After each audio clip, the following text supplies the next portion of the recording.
اس وجہ سے اس میں ہم پریفر کریں گے کہ صرف ہم موٹر بائک جو ہے وہ بھیجیں. جبکہ جو چوتھی کیٹیگری ہمارے پاس آتی ہے اسے ہم کہتے ہیں نان ایمرجنسی کیسز, اور اس میں آ جاتا ہے ڈرگ ایڈکشن, کہ کوئی نشئی ہے, اس کے لیے کرونک ایلنس کی پرانا کوئی اسے مرض ہے, یا پھر ایپیلیپسی ہے, بیکیج ہے, جوائنٹ پینز ہیں, مائنر انجریز ہیں یا مائنر برنس ہیں. اس کیس میں جو ہے ہم فیوچر میں یہ سوچ رہے ہیں کہ یہ جو نان ایمرجنسی موومنٹس ہیں اس میں ہم اپنی ایمبولینس یا اپنی بائک بھیجنے کی بجائے ہم جو پرائیویٹ ایمبولینسز ہیں ان سے مدد لیں اور وہ اس کے مطابق کچھ چارج بھی کریں. ٹھیک ہے, تو اس کے لیے کوئی پروپوزل ابھی بنایا گیا ہے یا وہ پائپ لائن میں ہے؟ مطلب کیا صورتحال ہے کہ اگر وہ چارجز ہوں گے تو وہ کس حساب سے ہوں گے, اور صرف اربن ایریاز میں یہ چیزیں استعمال ہوں گی یا رورل ایریاز میں استعمال کی جائیں گی, دیہی اور شہری علاقوں کے حوالے سے بتا ہاں دیجیے. جی, یہ جو ہے سروس اس کے حوالے سے ابھی ہم چیک کر رہے ہیں کہ ان سے میٹنگ بھی ہم کر رہے ہیں پرائیویٹ ایمبولینسز سے کہ یہ جو ہے ہمیں آیا کہ صرف اربن ایریا میں فیسلٹی دے سکتے ہیں یا رورل ایریا میں بھی دے سکتے ہیں, اور مزید ان کے جو چارجز ہیں وہ بھی ہم ابھی دیکھ رہے ہیں کہ یہ پر کلومیٹر چارج کریں گے یا ایریا وائز چارج کریں گے. وہ ود ان ڈیز جو ہے وہ یہ جو ہو جائے گا اس پہ کام. اچھا, ہم نے کئی ممالک میں یہ دیکھا, چیزیں سامنے بھی آئی ہیں کہ ہم دیکھ رہے ہوتے ہیں کہ بہت ساری ایمرجنسیز ایسی ہوتی ہیں جو کالز آپ کو آ رہی ہوتی ہیں, اس میں یعنی کہ وہ کالز ایسی ہوتی ہیں فیک کالز کہہ لیں, یا کوئی ایسی کالز ہوتی ہیں جن کی خاص طور پہ ضرورت نہیں ہوتی, محسوس نہیں کی جاتی, تو اس میں بعض اوقات جو دوسرے ممالک ہیں, کئی ممالک میں یورپین ممالک ہم دیکھتے ہیں ڈیمیجز بھی کلیم کیے جاتے ہیں. کہ آپ سمجھتے ہیں کہ فیوچر میں اگر لوگوں کو مطلب اس اویئرنیس کے حوالے سے آپ سمجھتے ہیں کہ اس طرح ہونا چاہیے یا نہیں ہونا چاہیے, کیونکہ بعض اوقات اس طرح بھی ہو رہا ہوتا ہے کہ ایک ایمرجنسی کال ایسی ہوتی ہے جس پہ پہنچنا ضروری ہوتا ہے, لیکن ان بٹوین آپ کو کچھ اور کالز آ جاتی ہیں, تو اس حوالے سے بھی کیا کبھی سوچا جا رہا ہے یا قانون میں ایسی کوئی شک موجود ہے؟ آپ اس پہ کیا کہیں گے؟ نہیں, فی الحال تو ہمارے پاس ایسی کوئی شک نہیں ہے کہ ایک نان ایمرجنسی موومنٹ پہ اس نے ہمیں بلوا لیا اور جب ہم وہاں پہ پہنچے تو پتہ چلا کہ اس کو کوئی ایسی ایمرجنسی نہیں تھی جو کہ فوری نوعیت کی ہو, جیسے کہ معمولی اسے بخار تھا یا سر درد تھا ہلکا یا ہلکا پیٹ درد تھا. تو ابھی تو ایسا کچھ نہیں ہے, لیکن دوسرے ممالک میں اس قسم کے جو پیشنٹس ہوتے ہیں ان سے چارج کیا جاتا ہے. تو ہو سکتا ہے فیوچر میں ہمارا بھی ایسا کوئی پلان ہو, لیکن فی الحال ایسا نہیں ہے. اچھا, ریسکیو ڈبل 2 کے حوالے سے کچھ رضاکاروں کے حوالے سے بھی کام کیا جا رہا ہے, جس میں کچھ انٹرنشپ بھی سی ایم پنجاب کے ایک پروگرام میں کروائی جا رہی ہیں. آپ تو اس حوالے سے کہ جنگ میں بھی کوئی انٹرنشپ پروگرام شروع کیا گیا ہے, اور جو انٹرنشپ پروگرام شروع کیا گیا ہے, جو بچے آپ کے پاس انٹرنشپ کر رہے ہیں ان کو آپ کس حوالے سے ٹریننگ دے رہے ہیں, اور کیا تربیت وہ مطلب کس حوالے سے کس حد تک فعال ہو سکے گی, اور مستقبل میں ان کا کیا فائدہ ہوگا معاشرے کو بھی اور آپ کے ادارے کو بھی؟ یہ ابھی سی ایم پنجاب پروجیکٹ کے تحت انٹرنشپ جو ہے مختلف ڈپارٹمنٹس میں دیے گئی ہیں. اس میں ہمارے پاس جھنگ میں ریسکیو 112 میں تقریباً 30 جو لوگ ہیں انہوں نے جوائن کی ہے, اور ان کی ہم نے 1 ہفتہ ٹریننگ کی ہے پہلے, اور ٹریننگ کے بعد اب یہ ایمبولینس پہ ڈیوٹیز دے رہے ہیں. فیوچر میں جو ہیں ان کو آسانی رہے گی, ایک تو یہ ہے کہ ان کو ماہانہ جو ہے معاوضہ بھی ملتا ہے, دوسرے نمبر پہ اگر یہ فیوچر میں ریسکیو میں یہ جاب کے لیے اپلائی کرتے ہیں تو ان کو اس کے لیے آسانی ہوگی. ظاہر ہے کہ وہ ہمارے جو ہیں وہ ایک تو ٹریننگ بھی ان کی ہوئی ہے, اور دوسرے نمبر پہ ان کو ایکسپیرینس بھی مل جائے گا اس پہ. اور اس میں ایک فرض کریں چلو جاب کا جو بھی سلسلہ ہوگا, کیا وہ اس ٹریننگ کے بعد کیا اس قابل ہوں گے کہ ایک عام صورتحال کو جو ایک معاشرے میں اگر ہوتی ہے تو اس کو سنبھال سکے, وہ کس حد تک اس قابل ہوں گے کہ کہیں خدا نہ خدا ضرورت پڑتی ہے تو وہ اپنے علاقے میں یا اپنے معاشرے میں اس کو سنبھال سکے؟ اس حوالے سے مطلب اس سے بھی ٹریننگ ہوں گی. دیکھیں, اس میں اگر مختلف جو اسکول کالجز میں ہم ٹریننگ دیتے ہیں اس کا دورانیہ ہمارا 1 سے 3 دن تک ہوتا ہے. تو یہ جو ہے ان کو ایک تو پریفرنس یہ ہوگی کہ 7 دن کی ان کی ٹریننگ ہے, اور ٹریننگ کے بعد ان کا ایکسپیرینس مزید بڑھے گا جب یہ ڈیوٹیز کریں گے, پیشنٹ کو ریسکیو کریں گے, ایمبولینس پہ جب یہ ڈیوٹی دیں گے تو یہ یقیناً ان سے بہت زیادہ بہتر ہوں گے جن کی ٹریننگ جو ہے وہ 1 یا 2 دن کی ہوتی ہے. کیونکہ ٹریننگ کے بعد ان کو اپنی جو صلاحیتیں ہیں ان کو استعمال کرنے کا بھی موقع ملے گا, اور ان کو جانچنے کا بھی موقع ملے گا. اچھا طاہر صاحب, ایک آخری بات, ایک آخری پیغام بھی آپ اگر عوام کے نام دینا چاہیں, خاص کر ریسکیو کے حوالے سے, کہ ریسکیو جو ایک خدمت کا ادارہ ہے اور بہت بہترین انداز میں کام کر رہا ہے, تو کیا آپ سمجھتے ہیں کہ آپ کو عوام سے بھی کچھ شکایات ہیں؟ عوام کی شکایات کو تو آپ ایڈریس کرتے ہی ہیں, تو آپ کو بھی کچھ عوام سے شکایات ہیں یا نہیں؟ اگر اس حوالے سے کچھ ہیں تو وہ ایک بتائیے کچھ. عوام کے حوالے سے یہ ہے کہ ہماری جو فیک کالز ہے اس کی ریشو دن بدن کم ہو رہی ہے, یعنی اب لوگوں میں اویئرنیس آ رہی ہے کہ فیک کال جو ہے وہ بہتر نہیں ہے کہ وہ 122 پہ کریں. دوسرے نمبر پہ ہمارا جو ہے عوام سے صرف یہی ہے کہ جب ان سے پوچھا جاتا ہے کہ پیشنٹ جو ہے اس کو کیا ہوا ہے, تو یوزلی جو ہے عام لوگ وہ بتا نہیں پاتے کہ پیشنٹ کو کیا ہوا ہے. بہت سارے کیسز میں عوام جو ہے وہ صرف اتنا ہی کہہ دیتے ہیں کہ پیشنٹ کی حالت بہت زیادہ خراب ہے, بس فوری طور پہ گاڑی بھیجیں. جب ان سے نوعیت اس کی پوچھی جاتی ہے تو وہ بتا نہیں پاتے. تو کم از کم ہمیں اس کے مطابق گائیڈ لائن دیں, اس کے مطابق ہماری جو ہے وہ رہنمائی کریں تاکہ اس کے مطابق ہم ریسورسز بھیجیں. جیسے کہ ایک ایکسیڈنٹ ہوا ہے تو اس میں ہمیں کال آئی ہے, ہم نے ان سے پوچھا کہ کتنے اندازاً یہاں پہ پیشنٹس ہوں گے, تو وہ اگر ہمیں بتاتے ہیں ایگزیکٹ تعداد یا تقریباً تعداد ہمیں بتا دیتے ہیں تو ہم اپنی اس کے مطابق ہم اپنے ریسورسز جو ہیں ان کو بھجوا سکتے ہیں. جیسے اگر 2 یا 2 سے زیادہ پیشنٹ ہیں تو اس کیس میں ہمیں 2 ایمبولینسز ہم بھیج سکتے ہیں, اس سے زیادہ ہیں تو 3 ایمبولینس جا سکتی ہیں. تو جتنی زیادہ وہ بہتر ہمارا جو ہے وہ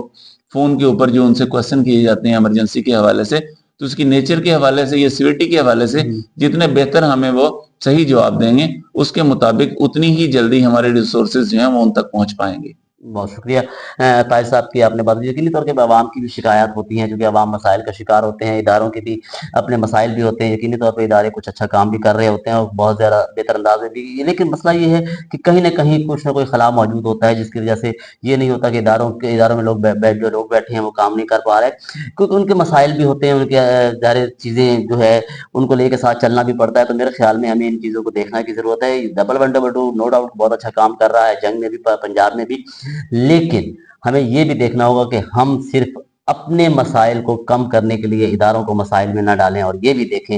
کہ کیا اس وقت کوئی ایسی ایمرجنسی تو نہیں ہے جس کے لیے ہم نے ایمبولینس اپنے لیے منگوائی ہے اور ہمارے پاس وہ ریسورسز موجود ہیں. اکمل ملک کو اجازت دیجیے, انشاءاللہ تعالیٰ آئندہ کسی پروگرام میں آپ سے مزید بات ہوگی. اللہ حافظ. طاہر صاحب بہت شکریہ سر. شکریہ.